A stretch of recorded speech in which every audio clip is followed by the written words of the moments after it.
गंजाम जिला कवि सूर्यनगर स्थित नेताजी स्मृति सदन ठारे जागरण पक्षर 129तम नेताजी जयंती पालित हो जाएगी।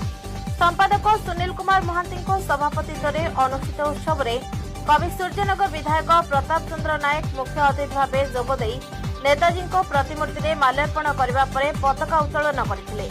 सम्मान्य अतिथि भाव सभापति प्रभात कुमार सामल नेताजी वीरत्व संग्रामी जीवनी उपर आलोकपात करते। आज यही पवित्र दिवस नेताजी जयंती सुभाष चंद्र बोस जी आम देश अहर संग्राम करी एही देश को विप्लवात्मक ढंग से स्वाधीन देते।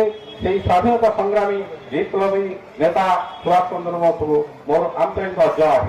बंधुगण यही कवि सूर्यनगर माटी यही अनुष्ठान जे कि जागरण अनुष्ठान नेताजी सुभाष चंद्र बोस को स्मृति सदन प्रतिष्ठा करी दीर्घ दिन अहरह यही बंधु मान सहयोग आम आज दिवस को महासमारोह पालन हो आसुची। आज मु गर्वित जे कि विधायक जे ए अंचल को आज दुर्नीति मुक्त भ्रष्टाचार मुक्त अराजकता मुक्ति करने संग्राम करी आम पाखे आज उपस्थित होता मु गर्वित। बंधुगण आपण मो जन्ममाटी कथा कहूँ, भारत वर्ष कथा कहूँ, राज्य कथा कहूँ एवं मो जन्ममाटी कथा कहूँ। बंधुगण कवि सूर्यनगर एमती अंचल जे कि दीर्घ दिन है अवहित हो आसूला। आज मोर अभिज्ञता आंतरिक कह आपको कहूँ चाहूँगी दीर्घ 25 वर्ष है आम यही अनुष्ठान जरिया संग्राम कर आसीचु यही सहर विकास।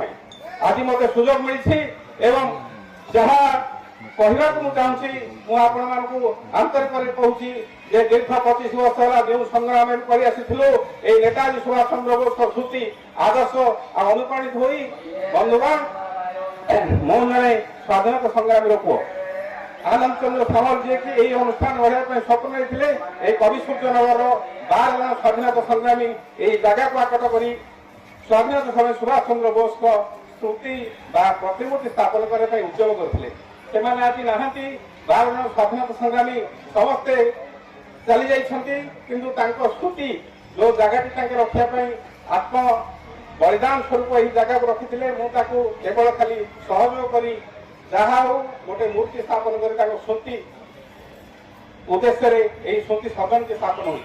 ये हूँ गोटे अनुष्ठान जहाँकि ट्रस्ट ये सर्वसाधारण अनुष्ठान ये अनुष्ठान कार व्यक्तिगत अनुष्ठान नुहे जे कि दिने लोके कहते यही जगह प्रभात सामल मारी बसी तार निजस्व मु केवे से आशा रखनी।